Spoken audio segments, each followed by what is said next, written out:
Assalamualaikum warahmatullahi wabarakatuh. Selamat pagi. Yang saya hormati Bapak Insinyur Ahmad Jusairi, dosen mata kuliah ICT Literasi kelas MJ 104, S1 PJJ Manajemen Universitas Siber Asia. Selamat pagi Bapak. Izinkan saya di sini mewakili teman-teman saya untuk membuka presentasi kami pada pagi hari ini. Di sini kami akan mempresentasikan hasil makalah yang kami susun, Pak. Ya, sebelumnya puji dan syukur kehadirat Allah Subhanahu wa taala karena berkat rahmat dan karunia-Nya, makalah ini dapat diselesaikan tepat pada waktunya. Ya, makalah ini disusun untuk memenuhi ujian tengah semester mata kuliah ICT Literacy di program studi manajemen Universitas Cyber Asia. Ya. Izin Bapak, saya akan share screen. Ya. Jadi makalah yang kami susun ialah berjudul Perkembangan E-commerce dan Dampaknya Terhadap Perekonomian Indonesia. Dengan anggota kelompok, ya, kami kelompok 8, Bapak. Anggotanya ialah Ardiono M. Syah, M. Alfarezi, Saif Aulia M, Muhammad Raka Praja, dan Tina. Ya. Latar belakang.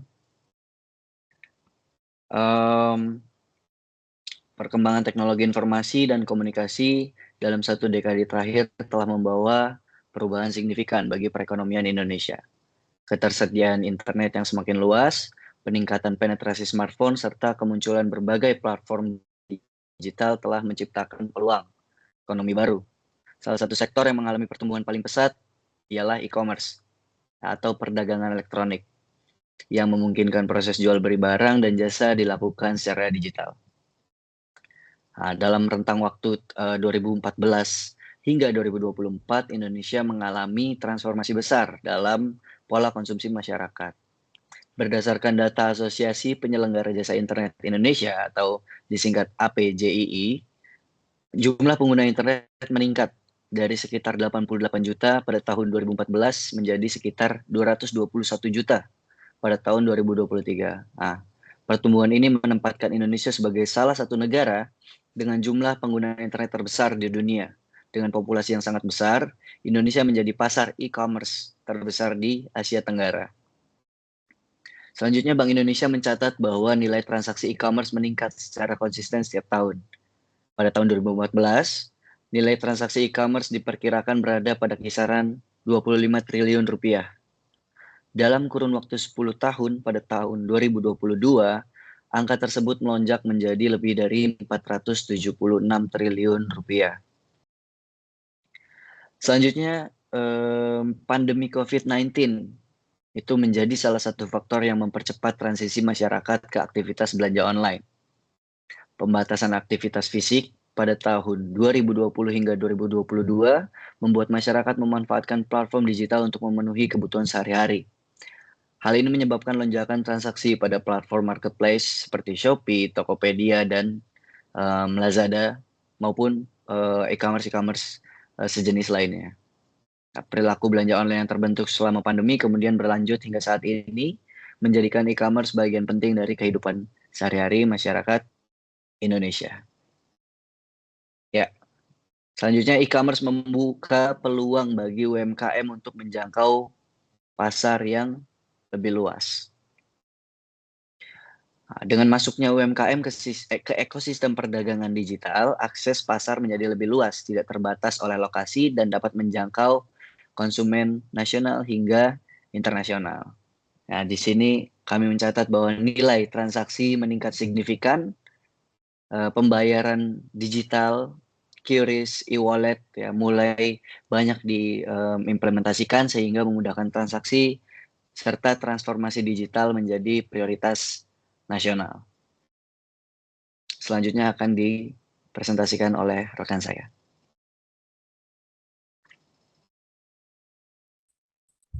Rumusan masalah. 1. Bagaimana perkembangan e-commerce dalam 10 tahun terakhir? 2. Apa saja dampaknya terhadap perekonomian Indonesia? 3. Bagaimana peran ICT literasi dalam perkembangan e-commerce? 4. Apa tantangan dan peluang e-commerce di Indonesia?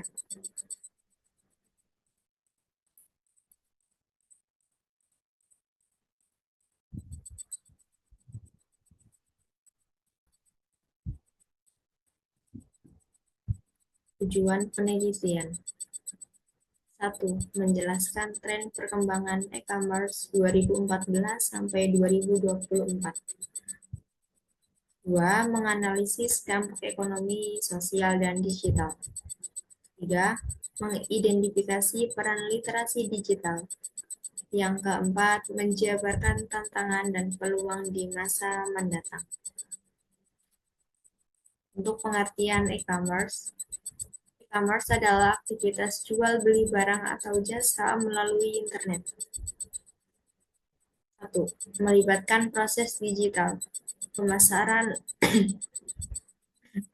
pembayaran, logistik, dan layanan pelanggan. 2. Karakteristik, transaksi online, efisiensi biaya, tanpa batas geografis.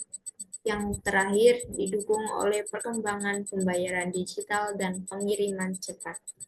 Selanjutnya, kemampuan memahami dan menggunakan teknologi digital. Memiliki komponen utama. Yang pertama ada digital skills, yaitu kemampuan teknis dalam mengoperasikan perangkat atau aplikasi digital. Kedua, digital safety, yang menekankan pentingnya menjaga keamanan data dan melindungi diri dari berbagai risiko di dunia maya. Ketiga, ada digital ethics, yaitu etika penggunaan, yaitu kesadaran tentang etika dan tanggung jawab dalam menggunakan teknologi, termasuk bagaimana berinteraksi secara sopan dan menghargai privasi orang lain. Selanjutnya, ada digital culture, yaitu berarti kemampuan beradaptasi dengan budaya digital, memahami cara kerja lingkungan online, dan berpartisipasi dengan bijak. Terakhir, peran penting dalam transaksi e-commerce yang aman. Nah, komponen tersebut saling berkaitan dan memiliki peran penting, terutama dalam mendukung transaksi e-commerce yang aman. Dengan literasi ICT yang baik, pengguna dapat memanfaatkan teknologi secara lebih efektif sekaligus menghindari berbagai risiko digital.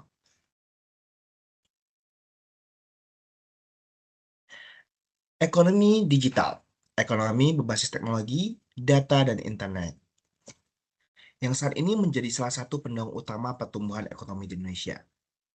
Ekonomi digital berkembang pesat seiring meningkatnya penggunaan perangkat digital dan internet di masyarakat. Beberapa sektor yang paling menonjol dalam ekonomi digital antara lain e-commerce, fintech, hailing, sehingga sektor pendidikan dan kesehatan berbasis teknologi seperti edutech dan healthtech. Sektor-sektor ini tumbuh karena mampu menawarkan layanan yang lebih cepat, efisien, dan mudah dijangkau oleh masyarakat. Menurut berbagai prediksi, nilai ekonomi digital Indonesia diperkirakan dapat mencapai 130 miliar USD pada tahun 2025. Angka ini menunjukkan betapa besar potensi pasar digital Indonesia di masa depan. Dan pertumbuhan yang cepat ini tidak lepas dari populasi Indonesia yang besar, serta akses internet yang semakin merata. Dua faktor tersebut membuat adopsi teknologi digital semakin kuat dan mendorong pertumbuhan ekonomi berbasis teknologi secara signifikan. Model bisnis e-commerce yang saat ini semakin beragam sesuai dengan kebutuhan pasar dan perkembangan teknologi. Model pertama adalah B2C, business to consumer, yaitu transaksi yang langsung antara perusahaan dengan konsumen. Contoh yang paling populer adalah Shopee, Tokopedia, dan Blibli yang menyediakan beragam produk untuk kebutuhan sehari-hari. Selanjutnya ada C2C, yaitu marketplace yang memungkinkan antar individu. Maksudnya, yaitu model marketplace yang memungkinkan transaksi antar individu. Di sini siapapun dapat menjadi penjual maupun pembeli, sehingga memberikan fleksibilitas yang lebih besar. Ketiga, adalah B2B, business to business, yaitu platform yang melayani transaksi antar perusahaan. Contohnya seperti Ali dan MBIS yang memfasilitasi kebutuhan bisnis dalam skala besar. Kemudian, terdapat social commerce, yaitu penjualan yang dilakukan melalui platform media sosial seperti TikTok, Instagram Shop, dan juga media-media lainnya. Model ini berkembang pesat karena memerlukan interaksi dan rekomendasi sosial untuk meningkatkan penjualan.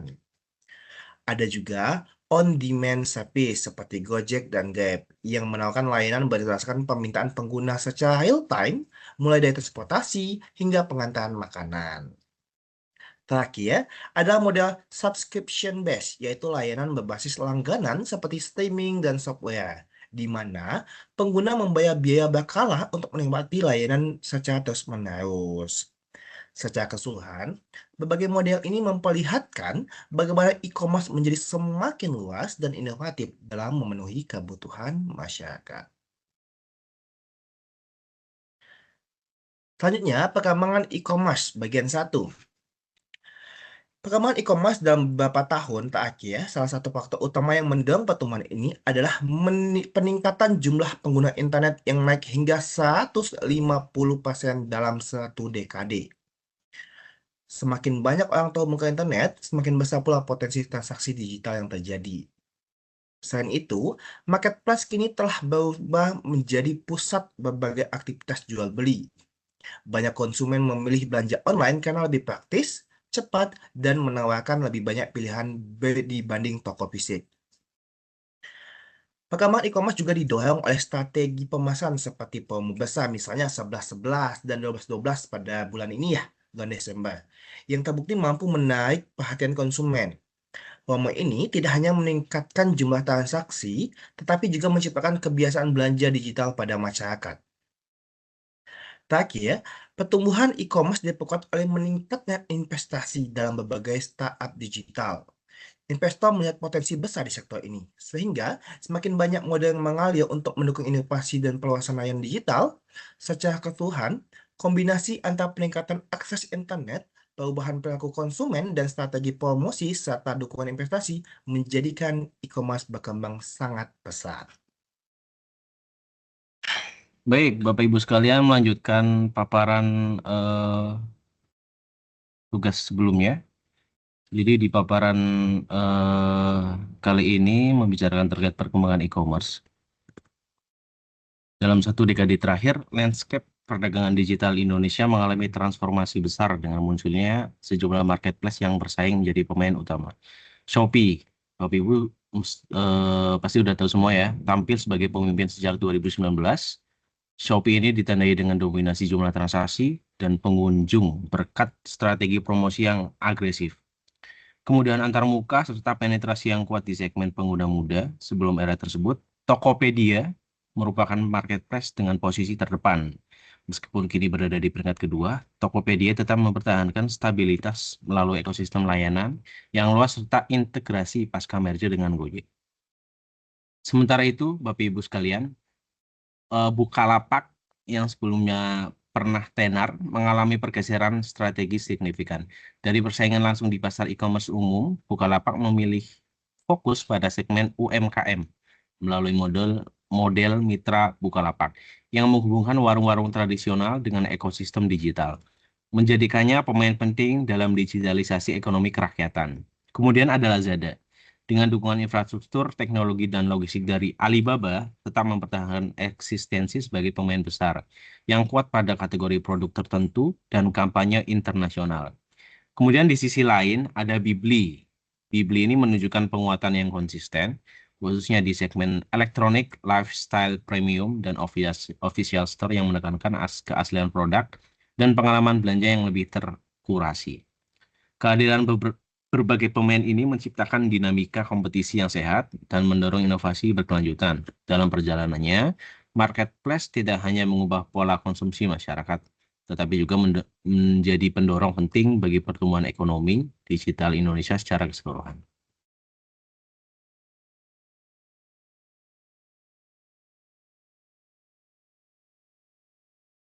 Kemudian dalam beberapa tahun terakhir, masyarakat Indonesia menunjukkan tingkat kenyamanan yang semakin tinggi dalam bertransaksi secara digital.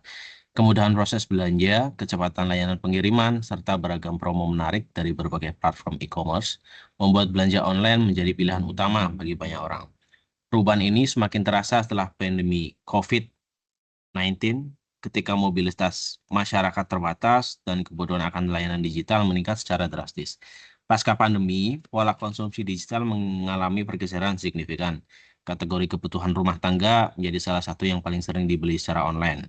Karena konsumen mencari cara praktis untuk memenuhi kebutuhan sehari-hari tanpa harus ke toko fisik. Belanja makanan dan minuman melalui aplikasi juga melonjak tajam, didorong oleh layanan pengiriman instan dan meningkatnya kepercayaan pada kualitas produk yang dijual. Di sisi lain, produk kesehatan seperti vitamin, masker, obat bebas, dan alat kesehatan lainnya mengalami lonjakan permintaan akibat meningkatnya kesadaran masyarakat akan pentingnya menjaga imunitas tubuh. Sementara itu, kategori fashion tetap menjadi favorit, didukung oleh tren media sosial dan kemudahan retur produk. Pembelian elektronik pun terus tumbuh, seiring tingginya kebutuhan perangkat pendukung kerja dan belajar dari rumah. Tak kalah penting, kategori hobi dan gaya hidup menunjukkan pertumbuhan pesat, mencerminkan meningkatnya minat masyarakat untuk mengembangkan aktivitas pribadi dan memperkaya pengalaman sehari-hari. Secara keseluruhan, perubahan pola belanja ini mengukuhkan posisi e-commerce sebagai bagian penting dari keseharian masyarakat Indonesia, sekaligus sebagai pendorong utama dalam berkembangnya ekonomi digital nasional. Kemudian kita next. Nah, e-commerce sendiri memberikan pengaruh besar terhadap struktur ekonomi nasional, baik dari sisi konsumsi, produksi, tenaga kerja maupun distribusi barang. Dampak positif yang bisa kita rasakan yang pertama adalah menggerakkan pertumbuhan PDB nasional. Kemudian yang kedua ada meningkatkan daya beli dan konsumsi masyarakat. Kemudian ada menurunkan biaya operasional bisnis dan mendorong inovasi dalam logistik dan teknologi pembayaran. Selain itu, digital UMKM sudah lebih dari 22 juta UMKM telah online dan memperluas akses pasar hingga nasional sampai dengan internasional. Di sisi lain, dampak positif dengan adanya e-commerce menciptakan banyak lapangan kerja baru, adanya kurir, gudang, digital marketing, serta mempercepat inklusi keuangan nasional. Di sisi lain, dampak negatif juga turut berperan dengan adanya e-commerce ini. Yang pertama, dampak negatifnya adalah produk impor murah mengancam UMKM lokal. Kemudian ada ketergantungan pelaku usaha pada platform marketplace, penipuan online meningkat tanpa literasi digital yang baik, kebocoran data pribadi dan serangan cyber, dan perilaku konsumtif meningkat. Perkembangan e-commerce di Indonesia tidak hanya didorong oleh kemajuan teknologi, tetapi juga oleh meningkatnya tingkat literasi teknologi informasi dan komunikasi. Di kalangan masyarakat, ICT literasi memiliki peran penting dalam memastikan bahwa masyarakat mampu memanfaatkan teknologi digital secara cerdas, aman, dan produktif. Hal positif lain diantaranya, yang pertama, produk impor murah mengancam UMKM lokal. Kemudian ada mengurangi penipuan dan risiko phishing, membantu pelaku UMKM mengoptimalkan fitur marketplace, memberikan pemahaman etika dan keamanan data, serta meningkatkan kemampuan konsumen dalam mengambil keputusan. Telah dipresentasikan sebelumnya, sekarang mengenai tantangan e-commerce. Bagaimana e-commerce ini mendapatkan tantangan di Indonesia. Yang pertama yaitu mengenai produk impor murah mengancam UMKM lokal. Tentunya kita sama-sama tahu bahwa sekarang banyak barang-barang yang tadinya mungkin kita kira mahal, ternyata ketika dijual di e-commerce itu harganya sangat murah. Dan ini juga ekosistem yang perlu kita pertimbangkan karena memang mengancam UMKM lokal kita. Yang kedua yaitu regulasi keamanan data yang masih berkembang. Tentunya ketika kita membentuk sistem, yaitu yang perlu diperhatikan adalah mengenai security-nya atau keamanannya. Bahwa keamanan ini merupakan modal utama dalam pembuatan suatu sistem. Kemudian selanjutnya yaitu persaingan ketat antar platform. Kita tahu sendiri bahwa sekarang sudah terdapat berbagai macam platform e-commerce yang ada di Indonesia, dari mulai Shopee, Tokopedia, kemudian ada Lazada dan lain sebagainya. Itu belum yang ada di luar negeri, baru yang ada di Indonesia saja. Bagaimana dengan di luar negeri juga masih banyak lagi yang sudah berkembang. Yang selanjutnya adalah ancaman produk impor murah. Tentunya juga kita sama-sama tahu bahwa produk-produk impor yang dijual di marketplace atau e-commerce ini juga sudah membludak dan sudah membanjiri pasar lokal. Selanjutnya yaitu yang terakhir adalah ketergantungan pada logistik dan infrastruktur. Dan kita melihat bahwa infrastruktur yang ada di negara kita sendiri itu masih kalah dengan negara-negara yang lain. Selanjutnya, peluang e-commerce. Bahwa yang pertama yaitu populasi digital terbesar di Asia Tenggara, bahwa Indonesia ini memiliki kurang lebih 284 juta jiwa penduduk, yang itu merupakan kekuatan yang bisa kita bangun di dalam mengembangkan e-commerce ini. Ketika masyarakat sudah bisa menemukan produk yang sesuai, kemudian bisa terjadi transaksi di e-commerce, itu akan bisa memutar roda ekonomi yang ada di Indonesia. Dua, pertumbuhan fintech dan pembayaran digital. Tentunya sekarang masyarakat juga semakin sadar akan berkembangnya teknologi yang sudah semakin memudahkan masyarakat di dalam melakukan transaksi jual beli di e-commerce. Yang ketiga itu peluang ekspor UMKM melalui marketplace. Nah, ini menjadi peluang tersendiri bagi UMKM kita untuk bisa mengembangkan sayapnya melalui ekspor melalui marketplace. Yang keempat adalah inovasi logistik modern dan gudang pintar. Dan yang terakhir adalah dukungan pemerintah terhadap transformasi digital. Kemudian kesimpulan bahwa sekarang e-commerce telah berkembang pesat dalam 10 tahun terakhir, terutama di Indonesia. Yang kedua yaitu memberikan dampak besar bagi UMKM, ekonomi, dan tenaga kerja. Tentunya ketika UMKM-nya berkembang, kemudian dia bisa menyerap tenaga kerja di sekitar wilayah UMKM tersebut, otomatis ekonomi di sekitarnya juga akan berputar dan berkembang. Yang ketiga yaitu ICT literasi menjadi kunci keamanan dan efektivitas penggunaan. Selanjutnya yang terakhir yaitu ekosistem digital membutuhkan regulasi, edukasi, dan kolaborasi. Tentunya ini juga memerlukan kolaborasi dari berbagai stakeholder, baik dari pemerintah dan juga baik dari pelaku usaha. Terakhir yaitu saran, yang pertama yaitu pemerintah memperkuat regulasi data dan literasi digital. Tentunya pemerintah harus mengedukasi para pelaku usaha untuk bisa melek teknologi, untuk mengembangkan teknologi baik melalui pencatatan maupun produksi maupun melalui pemasarannya. Yang kedua yaitu UMKM meningkatkan kualitas produk dan pemasaran digital. Tentunya jika kita ingin mengekspor barang kita ke luar negeri, kita juga harus meningkatkan kualitasnya supaya produk-produk di Indonesia bisa bersaing kualitasnya dengan produk luar negeri. Yang ketiga yaitu platform marketplace, menjaga keamanan dan dukung UMKM. Jangan sampai platform marketplace ini tidak menjaga keamanannya sehingga terjadi kebocoran-kebocoran data seperti yang kemarin sudah banyak terjadi. Yang terakhir adalah konsumen, yaitu meningkatkan kewaspadaan dan mendukung produk lokal. Tentunya kita harus sama-sama mencintai produk lokal, utamakan produk lokal, sehingga bisa mendukung ekonomi yang ada di Indonesia. Terima kasih. Mungkin ini yang bisa kami sampaikan dari kelompok 8.